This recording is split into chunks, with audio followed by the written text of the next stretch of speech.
Hay hombres que han usado este texto como cadena durante décadas. Y yo les digo esta noche, con toda la autoridad de mis años en el púlpito, que han torcido la palabra de Dios para fabricar un látigo con el que azotar las conciencias de los santos. Hebreos 10, 24 y 25. Escúchalo.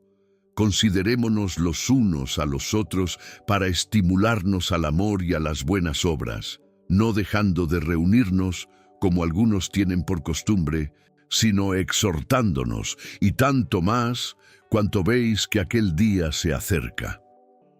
Ese texto ha sido transformado en regla de cobranza, en instrumento de culpa, en arma de control institucional. Pastores lo han proclamado desde sus púlpitos, con el dedo acusador apuntando a las almas que no están sentadas en los bancos de madera de sus congregaciones. Y les digo con la misma convicción con que Lutero clavó sus tesis en Wittenberg, que eso es una traición a la palabra de Dios, una traición que tiene nombre, y ese nombre es legalismo. Bienvenido a Ecos de la Reforma. Soy Aidan Wilson Tozer. Esta noche vamos a ver este texto como él realmente fue escrito, en su contexto, en su idioma, en su historia. Y lo que descubrirás perturbará todo lo que creías saber sobre la iglesia, la reunión y la comunión cristiana. Quédate conmigo, porque lo que tengo para ti no es leche, es carne sólida. Antes de seguir adelante, necesito que hagas algo crucial ahora mismo. Deja tu like en este video de Ecos de la Reforma, porque cada like le dice al algoritmo que esta enseñanza bíblica profunda necesita alcanzar a más almas hambrientas de la palabra.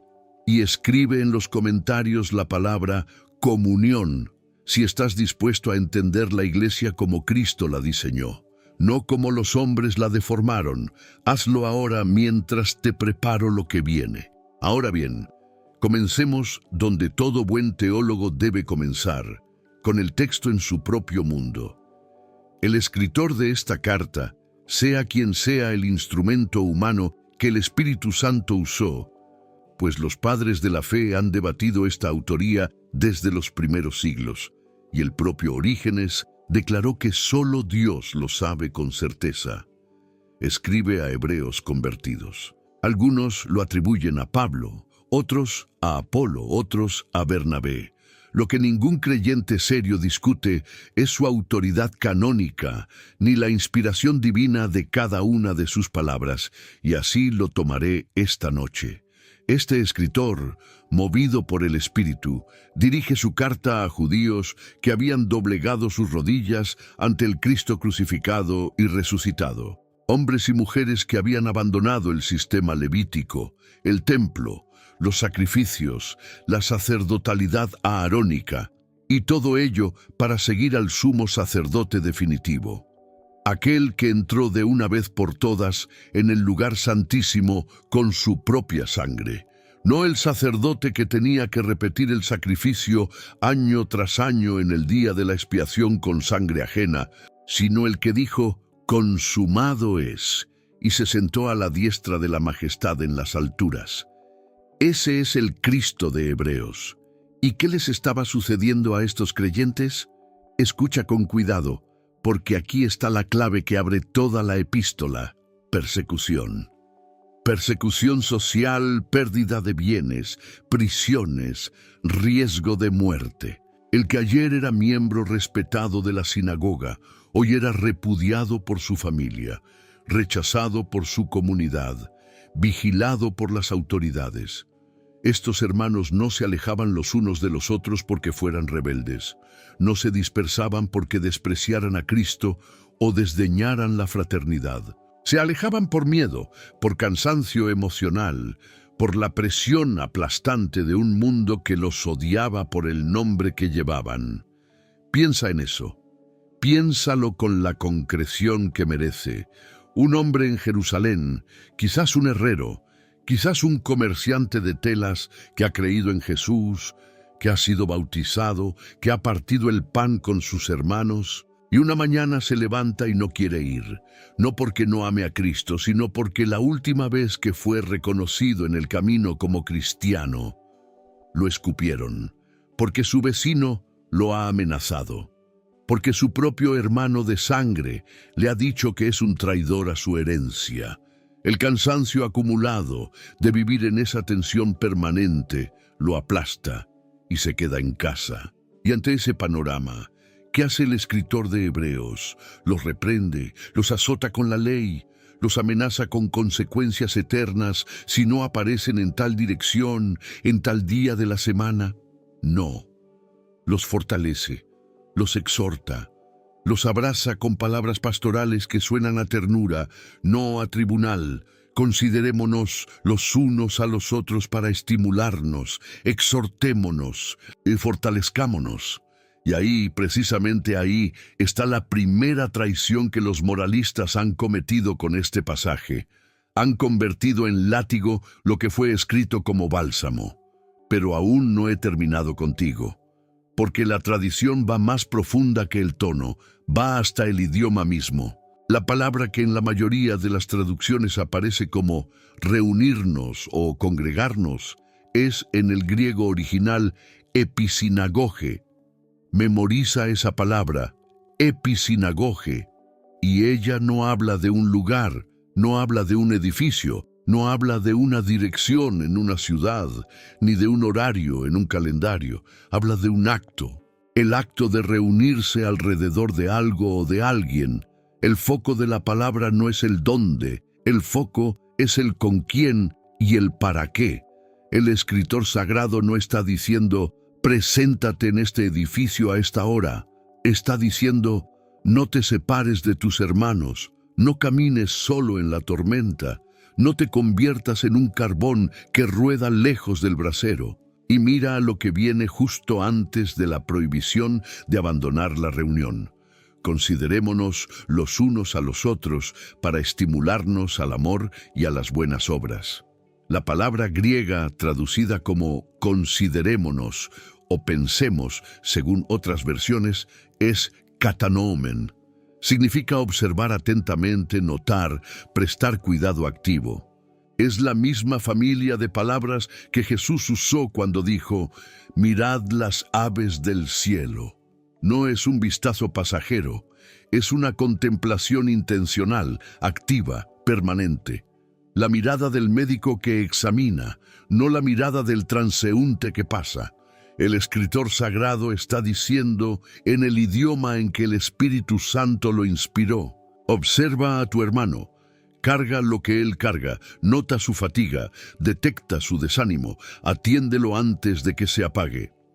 Eso es la comunión cristiana, eso es la koinonía, no el control de asistencia, no el registro de presencia, no el ojo del inspector que marca quién falta en el banco, sino el ojo del pastor que conoce a sus ovejas, que las llama por nombre, que va detrás de la que se pierde, no para golpearla, sino para cargarla de regreso.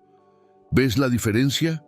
La sientes en el pecho, porque la diferencia es la diferencia entre el evangelio y la religión, entre la gracia y el legalismo, entre Cristo y el sistema que usa el nombre de Cristo para esclavizar conciencias que Cristo murió para liberar.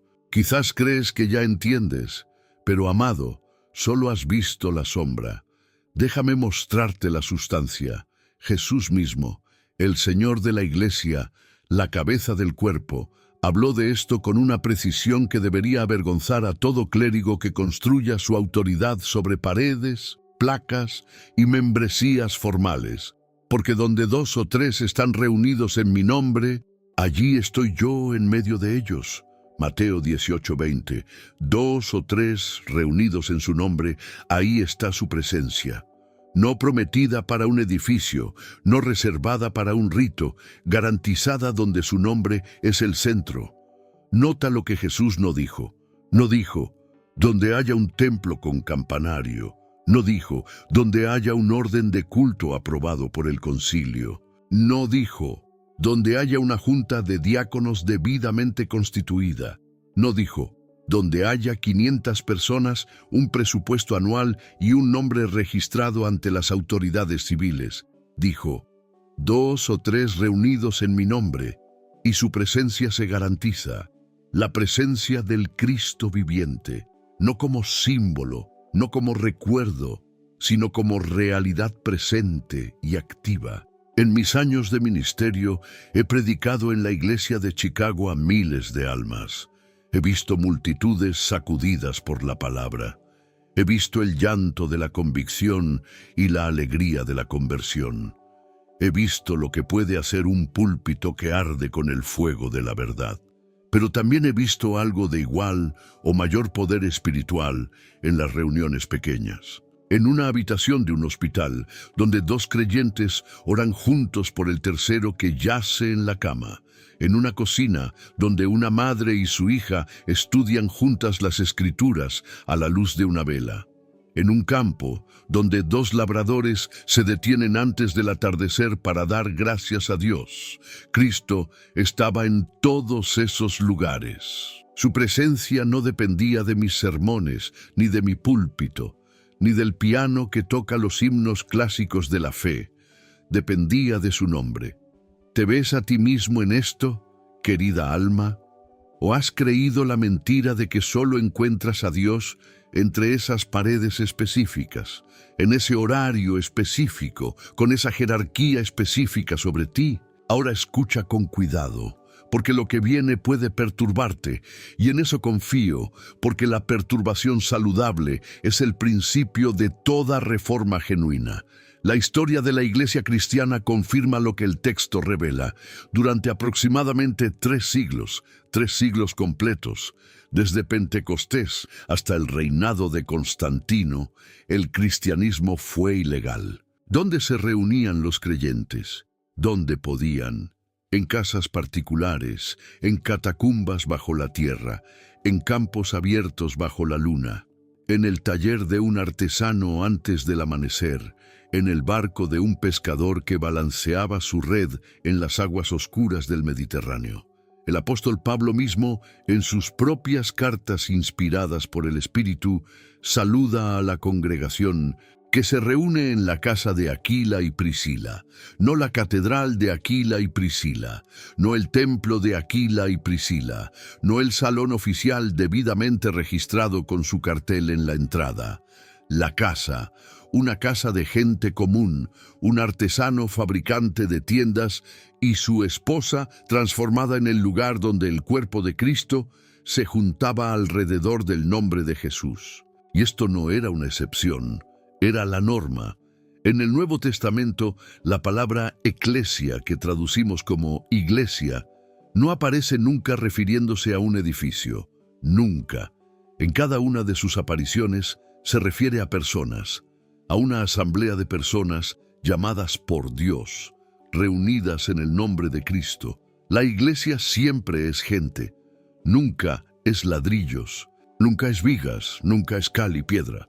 La iglesia vive y respira y ora y canta y parte el pan y puede hacerlo en cualquier lugar donde el nombre de Cristo sea la razón de la reunión. 300 años de gente reunida donde podía. 300 años sin templos propios, sin campanarios, sin coros formales, sin arquitectura religiosa elaborada. Y en esos 300 años, que algunos teólogos consideran el período de mayor pureza y vigor de la Iglesia, el Evangelio se extendió desde Jerusalén hasta los confines del imperio conocido, pasando por Antioquía, Éfeso, Corinto, Roma y más allá. ¿Por qué? Porque el poder no estaba en los edificios, el poder estaba en la presencia del Cristo resucitado en medio de su pueblo y en el fuego del Espíritu Santo que los empujaba a proclamar lo que habían visto y oído. Luego vino Constantino, el año 313 del Señor, el edicto de Milán. De repente, el cristianismo dejó de ser perseguido, pasó a ser tolerado, luego favorecido, luego, en términos prácticos, la religión oficial del imperio. Y con ese cambio, llegaron cosas que antes no existían en la Iglesia. grandes espacios públicos adaptados para reuniones masivas, edificios construidos específicamente para el culto cristiano, una arquitectura religiosa que empezó a imitar las basílicas romanas y más tarde los templos paganos que supuestamente había reemplazado. ¿Fue malo eso en sí mismo? No necesariamente. En su punto de partida, los edificios son útiles, facilitan la organización, permiten reunir a más personas en un mismo lugar. Cuando nuestra congregación se reunía en Chicago, yo mismo di gracias a Dios por las personas que podían sentarse bajo ese techo para escuchar la palabra. No tengo nada en contra de las paredes. Lo que tengo en contra, con toda la firmeza de un predicador que ha leído sus Biblias y su historia, es lo que sucedió después. A lo largo de los siglos, el medio se convirtió en el fin. Lo que era una herramienta se convirtió en el objeto de culto. Lo que facilitaba la reunión se convirtió en el requisito de la salvación misma. Y lo que era vida compartida ardiente, genuina, se convirtió en control de presencia, en un registro administrativo de almas que aparecen y almas que no aparecen. Hebreos 10, 24, 25 empezó a leerse fuera de su contexto, un texto escrito para fortalecer a creyentes perseguidos que se dispersaban por miedo, gente que amaba a Cristo y a sus hermanos, pero que temblaba ante la amenaza de la cárcel. Fue convertido en arma para disciplinar a creyentes libres que simplemente no asistían a una dirección específica en un día específico. La inversión es completa. El bálsamo se volvió veneno. La carta de amor se convirtió en acto de acusación. Y así durante siglos, y esto me quema en el pecho como carbón encendido. Así, durante siglos, almas sinceras fueron cargadas con culpa falsa. Se les dijo que su fe era deficiente porque no aparecían en determinado edificio en determinado día. Se les dijo que eran débiles espiritualmente, que estaban abandonando a Dios, que no amaban a Cristo. Todo por no cumplir con un requisito institucional que el Nuevo Testamento nunca les impuso. La gracia, que es el don de Dios para los miserables, fue reemplazada por la ley, pero no la ley de Dios, sino la ley de los hombres, lo cual es la peor forma de esclavitud. Quédate conmigo ahora, porque lo más importante que tengo que decirte aún está por venir. La Biblia tiene algo que decir sobre el aislamiento y necesitamos escucharlo con cuidado, sin confundirlo con lo que acabamos de desmantelar. Su deseo busca el que se desvía y se entremete en todo negocio. Proverbios 18:1. La Escritura no promueve el aislamiento espiritual. No promueve al cristiano solitario que se niega a caminar con nadie, que no rinde cuentas a nadie, que vive su fe en una burbuja privada donde nadie lo conoce, nadie lo confronta, nadie lo fortalece y nadie puede notar si se está enfriando. Pero tiene el peso de toda la diferencia. El aislamiento que la Biblia denuncia no es lo mismo que no frecuentar un edificio específico. El aislamiento que Pablo teme en Hebreos es el aislamiento de la comunión viva. Es romper los vínculos afectivos con los hermanos. Es cerrar el corazón al amor recíproco. Es rechazar la fraternidad como tal, no rechazar una dirección postal o un horario institucional. ¿Entiendes la distinción? Porque en esa distinción está toda la diferencia entre el legalismo y el evangelio. Una casa, una conversación sincera, una oración compartida entre dos creyentes puede ser iglesia. Puede ser la iglesia más viva y más genuina que hayas conocido. Un salón enorme, lleno de gente que no se conoce, que no se exhorta mutuamente, que no porta las cargas de los demás, que simplemente comparte un horario y un espacio físico. Eso puede ser la forma más vacía de reunión imaginable, aunque lleve el nombre de iglesia grabado en mármol sobre la entrada. Porque Pablo no habla de paredes, Pablo habla de vínculos. No habla de asientos numerados, habla de afecto genuino. No habla de frecuencia de asistencia, habla de fidelidad mutua. Considerémonos los unos a los otros. Eso es lo que se puede perder. Y cuando se pierde eso, cuando los creyentes se vuelven extraños entre sí, cuando nadie sabe nada de nadie, cuando la única conexión es compartir un espacio por 90 minutos a la semana, antes de dispersarse sin haberse mirado a los ojos, entonces la letra de Hebreos 10 se cumple mecánicamente sin que su espíritu se haya encontrado ni una sola vez. Y esto es donde la mayoría de los predicadores se detienen. Pero yo no me detendré aquí porque hay una pregunta que necesita respuesta. Y la mayoría prefiere no formularla en voz alta. ¿Por qué se usa este texto para imponer presencia institucional como requisito de salvación o de espiritualidad madura? Te lo diré con la honestidad que solo puede dar quien ha visto el interior de las instituciones religiosas por décadas de ministerio activo. Porque las instituciones necesitan cuerpos en los asientos.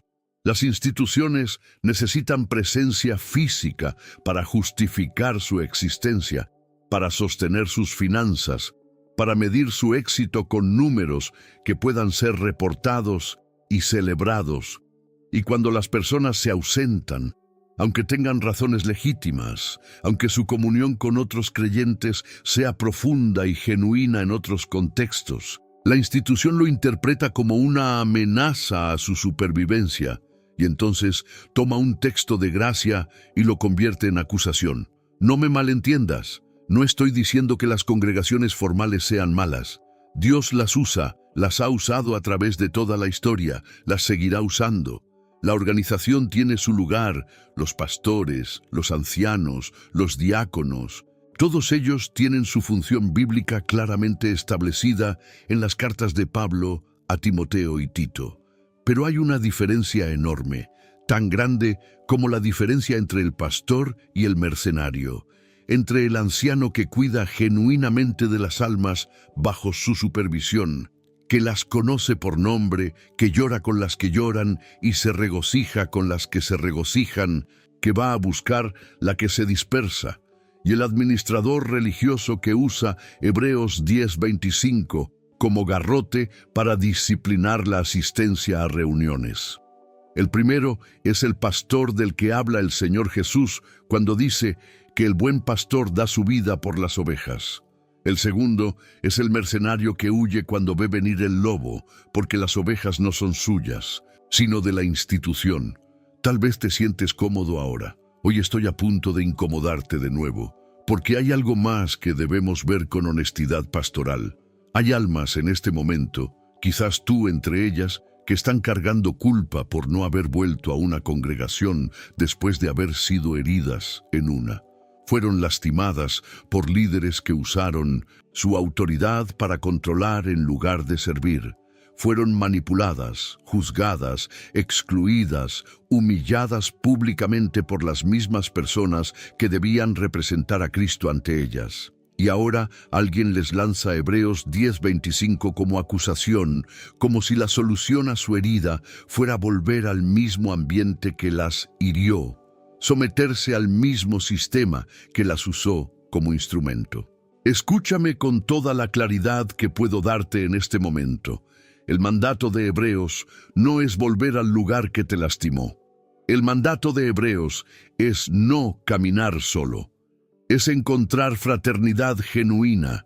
Es conectarte con otros creyentes en quienes el amor de Cristo sea visible, real y activo, no administrado y controlado.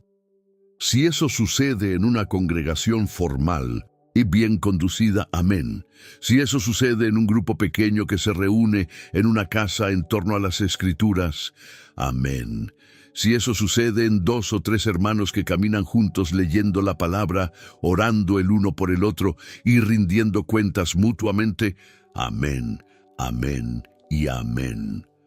¿Por qué? Porque la pregunta que Pablo hace en Hebreos no es, ¿estás yendo a la reunión? La pregunta de Pablo es, ¿estás caminando con alguien?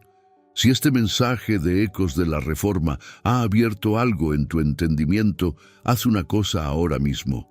Suscríbete al canal y activa la campanita, porque cada semana traemos enseñanzas profundas de la fe cristiana que están sacudiendo las capas de religiosidad para mostrar el oro del Evangelio verdadero. Comparte este video con alguien que necesita escuchar la diferencia entre comunión genuina y control institucional.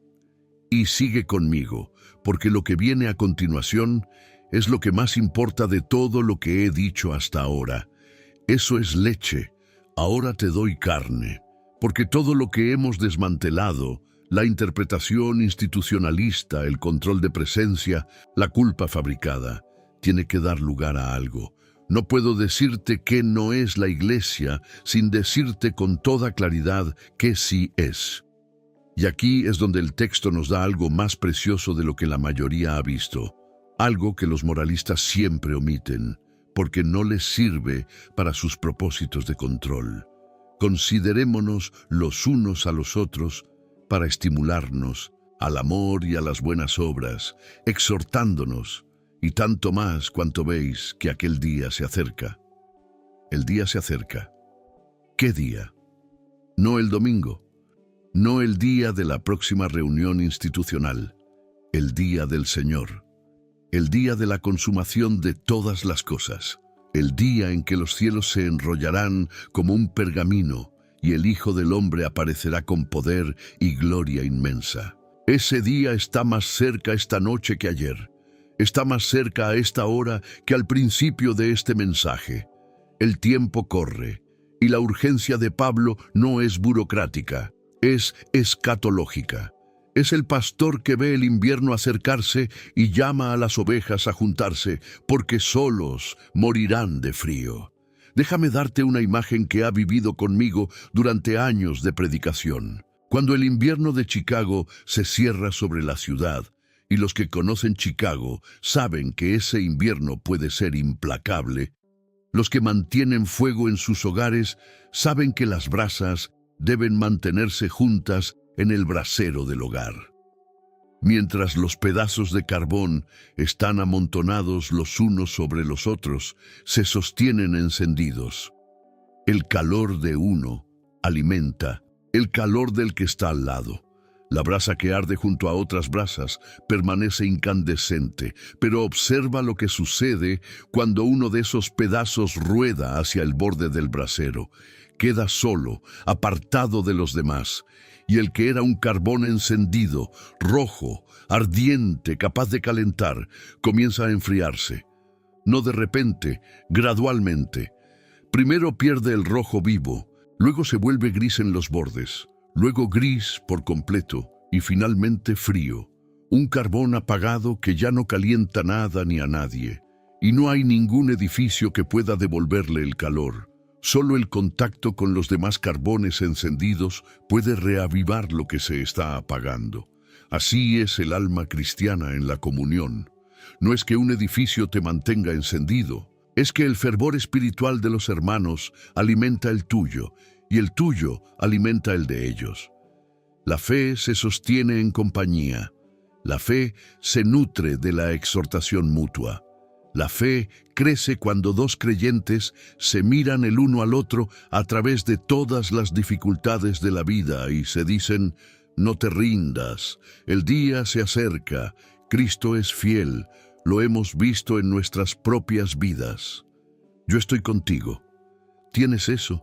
No te pregunto si tienes membresía en algún lugar. No te pregunto si apareces en el registro de alguna congregación.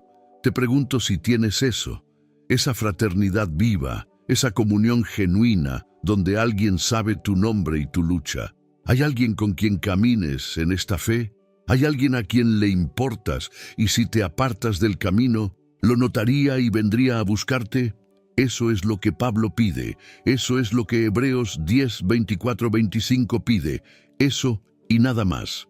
Pero tampoco nada menos, porque nada menos también importa.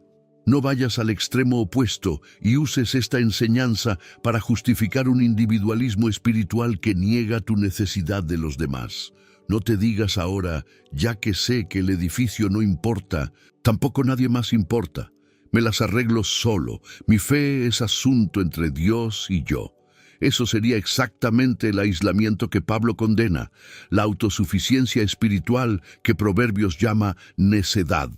El carbón que rueda hacia el borde no rueda hacia allá porque odie el brasero, rueda porque cree que puede mantenerse encendido por su propio calor, y se equivoca. La respuesta al legalismo institucional no es el aislamiento orgulloso, es la comunión genuina donde quiera que ella se encuentre y en cualquier forma que adopte.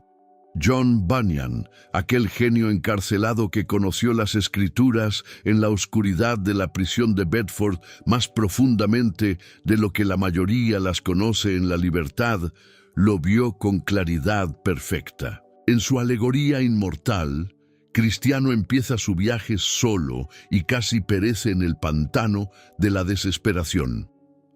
A lo largo de todo el progreso del peregrino, la compañía fiel de los hermanos, fiel que camina con él hasta el martirio, esperanzador que lo sostiene en el río de la muerte, es lo que lo sostiene. Bunyan no necesitó un edificio para escribir eso. Lo escribió en una celda, pero entendió algo que muchos pastores, con sus grandes catedrales, nunca han entendido, que el peligro del peregrino no está en caminar por el camino estrecho, sino en caminar por él solo. No te vayas ahora, querida alma. La medicina es amarga, pero te sanará. La Biblia no exige paredes, pide corazones conectados. Hebreos 10, 24, 25. No es una cadena, es un abrazo, no es una acusación, es una invitación al cuidado mutuo, al amor activo, a la fraternidad que sostiene el alma en los tiempos más oscuros. Si nuestro Señor Jesucristo está presente donde hay amor, verdad y comunión en su nombre, entonces la congregación no es una dirección en un mapa. Es un cuerpo vivo que se mueve y respira, y cuida y sana y crece. Y la pregunta no es, ¿estás yendo a la reunión? La pregunta es, ¿estás caminando con alguien? Esa pregunta, alma mía, es la que necesitas responder en este momento, no ante mí, no ante una institución, ante Dios, que conoce la condición real de tu corazón y de tu comunión. ¿Caminas solo? ¿Has cerrado tu corazón a la fraternidad porque fuiste herido por alguien que debía cuidarte? O al otro extremo, has confundido la presencia física en un edificio con la comunión real y nunca has tenido a nadie que realmente te conozca, que cargue tus cargas, que ore contigo en los momentos en que tu fe tiembla. Ambas condiciones son peligrosas, ambas te empobrecen espiritualmente, y ante ambas, la respuesta del Evangelio es la misma. Busca a Cristo primero, en quien está toda la plenitud de la comunión con Dios. Y en Cristo busca a sus hermanos, porque en ellos también está Cristo. Hay personas escuchando esto que llevan años siendo juzgadas por donde no van. Les han dicho que son malos cristianos, débiles en la fe, en camino a la apostasía, porque no aparecen en el edificio correcto, en el día correcto. Y esas acusaciones han calado hondo, han producido vergüenza, confusión, distancia de Dios. A ti te digo, la vergüenza que sientes no viene de la palabra de Dios, viene de la interpretación torcida que los hombres hicieron de ella para sus propios propósitos. Y la palabra de Dios, leída honestamente, en su contexto, en su idioma, en su historia, esa palabra no te acusa, te abraza, te dice, no camines solo, encuentra hermanos, exhórtate y sé exhortado. El tiempo es corto y el día se acerca. Hay otras personas que han usado Hebreos 10 como garrote, que han amenazado, juzgado, excluido, avergonzado públicamente en el nombre de este texto. A ustedes les digo, con toda claridad, rindan cuentas a Dios por cómo han usado su palabra. El pastor que carga las conciencias de los santos con cargas que Cristo no puso sobre ellas, tendrá que responder ante el buen pastor que lo ve todo y que no olvida nada. Y hay personas más, quizás la mayoría de las que me escuchan en este canal de Ecos de la Reforma, que simplemente están buscando entender, que quieren saber qué es real y qué es fabricado, que quieren una fe sin el peso de los sistemas humanos sobre ella, una fe que respire el aire puro de la Escritura. A ustedes les digo, la fe cristiana clásica, en su expresión más pura, ha resistido exactamente esto a lo largo de siglos. Hombres de Dios como Wesley en sus viajes, Simpson en sus misiones, Bunyan en su celda o Moody en sus campañas. Todos ellos combatieron contra el sistema que colocaba formas humanas entre el alma y Cristo. La primacía de la Escritura no es solo un eslogan en una bandera, es una navaja que corta precisamente estos añadidos que los hombres han pegado a la palabra de Dios. La Escritura, y solo la Escritura, define lo que Dios exige de nosotros. Y lo que Hebreos 10 exige, leído honestamente, sin las capas de interés institucional que lo han cubierto, es comunión, no asistencia, fraternidad, no membresía formal, cuidado mutuo, no control de presencia. La Biblia no exige paredes, pide corazones conectados. Y ahora llegamos al final, y necesito hablarte directamente, no solo como expositor de textos, sino como pastor, como alguien que ha pasado décadas de ministerio mirando almas a los ojos y aprendiendo que la condición del corazón no puede medirse con presencias y ausencias en un registro de asistencia. Señor Dios Todopoderoso, Padre de nuestro Señor Jesucristo, en este momento me dirijo a ti en nombre de los que me escuchan en Ecos de la Reforma esta noche. Tú conoces a cada alma que ha llegado a este mensaje. Conoces a los cansados que llevan años siendo juzgados por dónde van y dónde no van. Conoces a los heridos que salieron de congregaciones, habiendo dejado en ellas no solo un asiento vacío, sino pedazos de su confianza y de su amor. Conoces a los confundidos que no saben dónde está la línea entre la legítima comunión cristiana y la exigencia institucional fabricada. Conoces a los que cargan culpa que tú nunca pusiste sobre ellos. Y conoces, porque tú ves lo que los hombres no ven, a los que quizás han escuchado este mensaje con corazón que todavía no ha sido regenerado por tu Espíritu. Los que conocen la doctrina pero no conocen al Salvador. Los que pueden citar Hebreos pero no han descansado en aquel a quien Hebreos señala en cada capítulo. El sumo sacerdote eterno, el mediador del nuevo pacto, el que entró de una vez por todas en el lugar santísimo con su propia sangre, quitando el pecado para siempre. Si hay un alma así escuchando este mensaje esta noche, alguien que sabe hablar el idioma de la fe, pero que en lo más profundo sabe que no ha nacido de nuevo, que no tiene paz con Dios, que no ha descansado genuinamente en la expiación de Cristo. A esa alma le digo, con toda la urgencia que mis años en el Evangelio me han dado, el texto que hemos estudiado termina con estas palabras: tanto más cuanto veis que aquel día se acerca, el día del Señor, el día en que toda rodilla se doblará y toda lengua confesará. Ese día está más cerca esta noche que ayer. Y si no estás en Cristo, no en la iglesia correcta, no en la doctrina ortodoxa, no en las formas religiosas adecuadas, sino en Cristo mismo, ese día no es promesa, es terror. Ve a Cristo ahora, exactamente donde estás, sin esperar un edificio, sin esperar el domingo, sin esperar sentirte digno, porque nunca lo serás, y no necesitas serlo para venir a Él. Ve a Cristo como el publicano que no se atrevía ni a levantar los ojos al cielo, sino que se golpeaba el pecho y decía: Dios, sé propicio a mí, pecador. Ese hombre fue a su casa justificado, no porque haya dicho las palabras correctas, no porque haya aparecido en el templo en el día indicado, sino porque se lanzó sobre la misericordia de Dios con fe genuina y arrepentimiento real. No confíes en haber escuchado este mensaje. No confíes en conocer la teología bíblica. No confíes en pertenecer a la congregación con la doctrina más sólida de tu ciudad.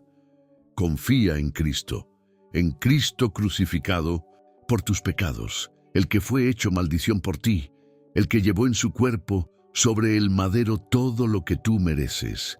En Cristo resucitado para tu justificación, el que venció la muerte no solo para sí mismo, sino para todos los que le pertenecen. En Cristo que intercede ahora mismo a la diestra del Padre como sumo sacerdote vivo por todos los que a Él acuden.